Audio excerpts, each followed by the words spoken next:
সেটা ডিপেন্ড করে, হতে পারে, মানে ওরা যদি কারো কোনো মেন্টর আছে, আমি তো আচ্ছা আজকে খুব বেশি না ছিল, কতগুলো জরুরি। একটা হলো সার, বিভিন্ন ধরনের সার কথা আমরা বলেছি আসতে, আর আর বিদ্যুৎ কেন্দ্রের কতগুলো ট্যারিফ রেশনালাইজ করা হয়েছে বিদ্যুৎ কেন্দ্রের কতগুলো। আর থার্ড হলো আরেকটা খুব ইম্পর্টেন্ট জিনিস হলো আমাদের খতিয়ান এবং ম্যাপগুলো ডিজিটালাইজ হচ্ছে।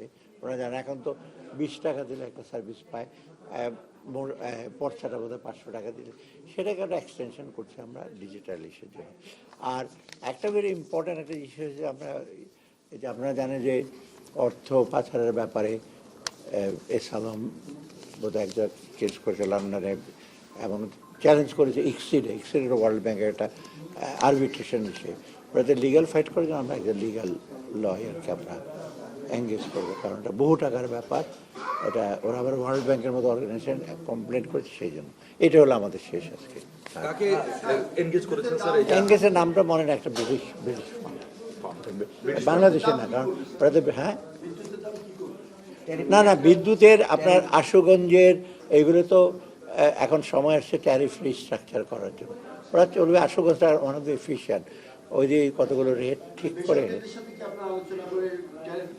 না এইখানে তো গভর্নমেন্ট বিদ্যুৎ গ্যাস দেবে গভর্নমেন্ট, আর বিদ্যুতের বিপি, এই দুধের মধ্যে চুক্তিতে কতগুলো ট্যারিফ রেশনালাইজ, টাকাটা এক খাত থেকে এক খাতে যাবে, কিন্তু টাকার অঙ্কটা রেশনালাইজ করার জন্য ট্যারিফ ভ্যালুটা চলবে, ওটা কোনো ইফেক্ট পড়বে না, ইলেকট্রিসিটির উপরে কিছু পড়বে না। এস আলম যেটা করেছে অর্থ পাচারের ব্যাপারে, তার এগেনস্টে তো অ্যাকশন নেওয়া হচ্ছে। সে একটা ইসে আছে ইক্সিড বলে, ICS, এটা আপনারা জানেন ওয়ার্ল্ড ব্যাংকে আরবিট্রেশন করে, যে ব্যবসা বাণিজ্যে কোনো সরকার বা কোনো কোম্পানি যে বাধা দেয়, আরবিট্রেশন আমাদেরকে নোটিশ দিয়েছে, আরবিট্রেশন জবাব দিতে হবে আমাদেরকে।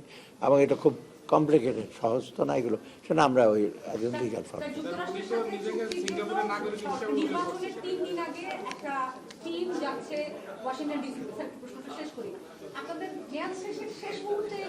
ওই প্রশ্ন উত্তর দেবো না, আমি পারছি কমিটির সুযোগ থাকে বলে। আচ্ছা আর চলি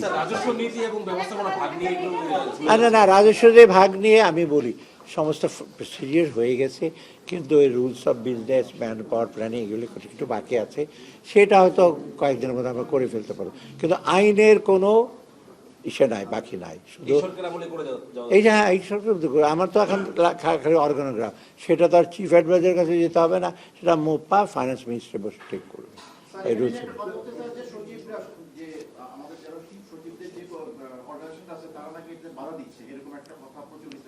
সেই ব্যাপারে আমি কিছু বলবো না, বাধা দিল তো এই বাধা আমরা মনে করি খুব রেশনাল জিনিস, সবাই বলছে এটা ভালো জিনিস, এটা না করলে বাংলাদেশের রাজস্ব সেক্টরে কালেকশনের পলিসিতে আপনার কোনো উন্নতি হবে না।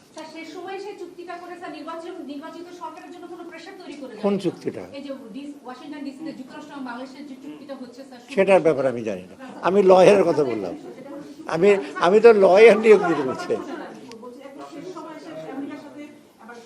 ওই ব্যাপারে তো আমি ইনভলভ না, আমাকে জিজ্ঞেস করে লাভ কি? সেটা আমার সাথে, এটা বাণিজ্য জানে, বাণিজ্য একটু আগে ছিল তো বসেছে।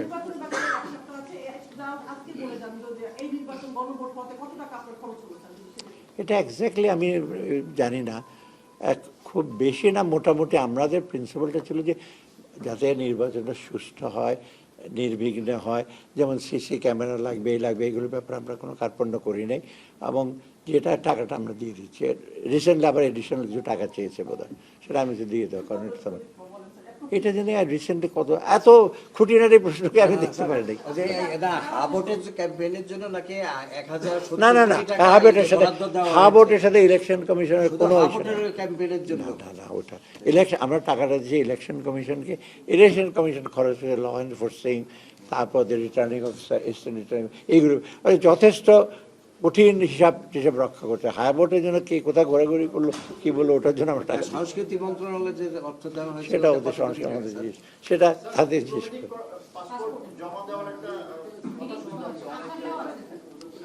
না হিরিক না, আমি দিয়ে দিচ্ছি, আমি আর যাব না কোথাও, সেটা এক নম্বর। আমি আমার স্বাস্থ্যটা খুব ইসে না, আপনি জানেন, আমি আর এমন খুব জরুরি কিছু নাই, আমি সাধারণত জরুরি মিটিং ছাড়া কোনো মিটিংয়ে যাই না, আর সেটা আমি দিয়ে দিচ্ছি, অনেকে দিয়ে দিচ্ছি, তো এটা আমাদের দিতে তো হবে, তো সারেন্ডার করতে হবে তো।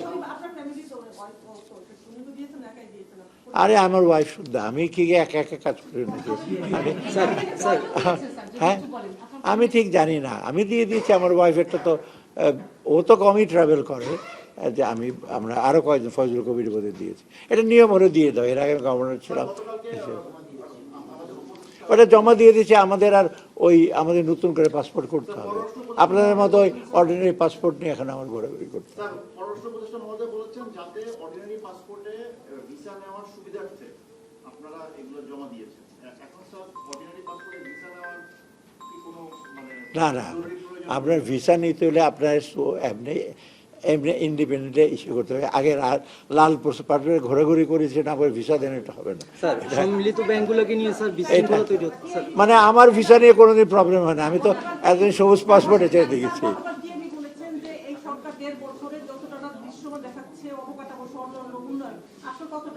ওই টিআইবির লোকজন সব কিছু দেখতে পারে না তো, ওদের তো চোখে, ওদের তো দিব্য দৃষ্টি নাই বা ভালো দৃষ্টিও নাই, দেখতে চাইলে দেখতে পারে না অনেক কিছু।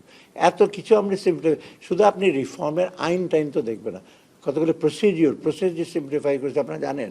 আগে আপনার বাইরের ওই জার্নাল স্কিম পারমিশন নিতে হবে, আমরা বলছি না অটোমেটিক্যালি ইস্যু হবে, এগুলো আপনারা দেখেন না কেন কী কী করেছে আপনারা? অনেকে ওনার টিআইবি বসে বসে, হ্যাঁ না না, টিআইবির প্রসঙ্গটা এখনও কিন্তু আমি বদনাম করছি না, মানে আমি বলি যেগুলো ফান্ডামেন্টাল জিনিস, যেগুলো তোমরা একটু দেখো, আর না দেখার ইচ্ছা থাকলে তো অনেক কিছু করা যায়। আমাকে কোনো দিন দেখছেন বাইরে থাকতে আমি না দেখার ভান করে আলতোভাবে কথাবার্তা ক্রিটিসাইজ করেছি? আমি সব সময় কিন্তু বেসিক জিনিসের উপর কথা বলেছি। হ্যাঁ, তার শোনেন, তাদের এক্সপেকটেশন ডেফিনেটলি আছে মানুষের, যে আমরা ভাষণ দিই, আমরা সংস্কারটা, কিন্তু সংস্কার করতে হলে কিন্তু সবার সহযোগিতা লাগে, প্রসেসটাকে লাগে, ওগুলো ঠিক করতে। আমি ভেতরে দেখেছি প্রসেস এত গলদ, আপনি চিন্তা করতে পারেন ভেতরে যারা, আমি তো ভেতরে আছি, তো একটা কিছু করতে গেলে আমার, তবু তো আমি ফাইন্যান্স মিনিস্ট্রিতে অনেক কিছু ইউজ করে দিয়েছি, ফাইন্যান্স সেক্রেটারি বা নাজমা আছে বা এরা তাড়াতাড়ি করে দিচ্ছে, যে আমি ইমিডিয়েটলি সলিউশন দিই। অন্যরা তো পারছে না, দেখেন না, তাদের তো অনেক ফ্রাস্ট্রেশন আছে অনেক অ্যাডভাইজারের। কারণ আমি যেহেতু আমি তো সিভিল সার্ভিসে গেছি, আমি ট্রেন হয়েছে, আমি জানি কীভাবে কী করতে হয়, কিন্তু সবার তো ওটা জান, এবং সহযোগিতা না পেলে কিন্তু ডিফিকাল্ট। আমি ফ্র্যাঙ্কলি বলি, বাংলাদেশের মতো জায়গাটা কাজ করতে রিয়েলি ডিফিকাল্ট।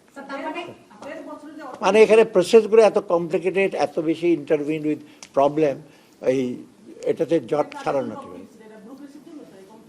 ব্যুরোক্রেসি একটা পার্ট, ডেফিনেটলি ব্যুরোক্রেসি একটা পার্ট। তারপর আছে আমাদের সিস্টেমটা যারা করেছে, আইনগুলো যেটা করেছে, তারাও ঠিক আইনগুলো ভালোভাবে ইসে করে নাই। এই দেখেন না, ব্যাংকে আমার সময় 2জন না 3জন ছিল, হঠাৎ করে আর পরের মন্ত্রী 6জন না কয়জন করে দিল, মানে ওই যে মালিক। তো এইগুলো তো আমি তখন বলছি উল্টো হতে যাওয়া, যে সামনের দিকে যাবেন পেছনে চলে আসছে। তা আমাদের আইনগুলো যে প্রণয়ন হয় সেগুলো যে সুষ্ঠুভাবে করা সেটা। আমি মনে করি একটা সন্তোষজনক জায়গায়, সামনে যে গভর্নমেন্ট নেবে ওদের জন্য তেমন কোনো অসুবিধা হবে না। সর্বোচ্চ ঋণ করেছি, সর্বোচ্চ ঋণ আমি শোধও দিয়েছি, $6 বিলিয়ন শোধ দিয়েছি। মানে যে ঋণটা আমি ফেরত দিচ্ছি, আমার কাজগুলো করতে হবে না পাবলিক সেক্টরে। না, ডেভেলপমেন্ট ওয়ার্ক থেমে গেছে, কারণ আমরা ওই আগের মতো তো আর কর্ণফুলের টানেল দিয়ে 800 কোটি টাকা দিয়ে আমরা তো রেস্ট হাউস করি না, লোন করতে হচ্ছে, যেহেতু অনগোয়িং যেগুলো ছিল সেগুলো আমরা তো মানা করিনি। না, এটা ওই কালকে তো পরশু আমি এমপ্লয়মেন্টটা আমাদের মেজর চ্যালেঞ্জ, এমপ্লয়মেন্ট আমরা করতে পারি নাই, কারণ এমপ্লয়মেন্টের জন্য দরকার ছিল আসলে স্মল মিডিয়াম ওই ছোটো ইন্ডাস্ট্রিগুলো ইস্যু করা। সেখানে আবার আমাদের টাকা পয়সা তো ছিল না, বাংলাদেশ এবং চেষ্টা করেছে, কিন্তু বড় বড় ফ্যাক্টরি যেহেতু এমপ্লয়মেন্ট সিচুয়েশন মানে লেবার ইন্টেন্সিটি কম, ওইগুলো অনেক ব্যাপার স্যাপার আছে। সন্তোষজনক মানে যে স্টেবল জিনিসটাকে ওরা একটা সামনে নিয়ে যেতে পারবে, আগের মতো নড়বড় অবস্থা নাই। কিন্তু স্যার কালকে তো আপনি বলেছেন যে আগামীতে অর্থনীতি অনেক চ্যালেঞ্জের, ওই তো চ্যালেঞ্জগুলো তো না, একদিকে বলছেন সন্তোষজনক, চ্যালেঞ্জগুলো এই জন্য যে আমরা যতটুকু করেছি, বাকিটু তো ওয়ান অফ তো না, বাকিটু নিয়ে যেতে হলে এটাকে প্রথমত সুসংগত করতে হবে, এবং এইটা তো বড় চ্যালেঞ্জ। আমরা যেটা করেছি এটাকে আরও কনসলিডেট করে সামনে নিয়ে যাওয়া খুব না, সামনে দিকে নিয়ে যাওয়া খুব ডিফিকাল্ট হবে। মানে কারণ এখন আপনি দেখবেন ইভেন এইডগুলো আমরা সফট লোন পাই না, ওসিআরে যেত। যার এত ডিটেল বললে তো আপনার পরে আমি বক্তৃতা দেবো, যখন আমি যখন ইউনিভার্সিটিতে পড়াবো তখন আপনার বক্তৃতা শুনবো। না, শেষ না। আর বাকিটুকু তো পে কমিশন নিয়ে আপনাদের অনেক প্রশ্ন, আমরা ভালো একটা ইসে বলছি যে পে কমিশনটা আমরা এক্সামিন করার জন্য আমরা একটা কমিটি করে দিয়ে যাব, এবং এটার জন্য অর্থের সংস্থান।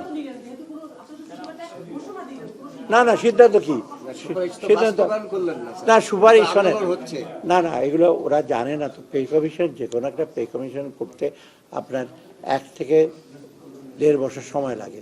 আমরা ইমপ্লিমেন্টেশনটা আমি যেটা করবো, এটা প্রসেস আছে, কতগুলি কমিটি, ওই কমিটিটা আমরা করে দিয়ে যাচ্ছি।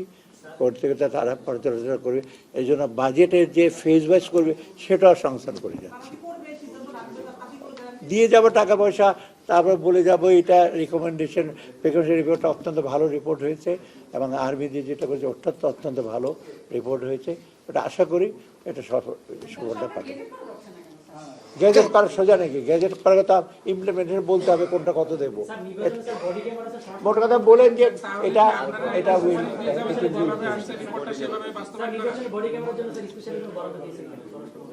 না দিয়েছে, বডি ক্যামেরা তো কিনছে, দেখছেন না বডি ক্যামেরা নিয়ে।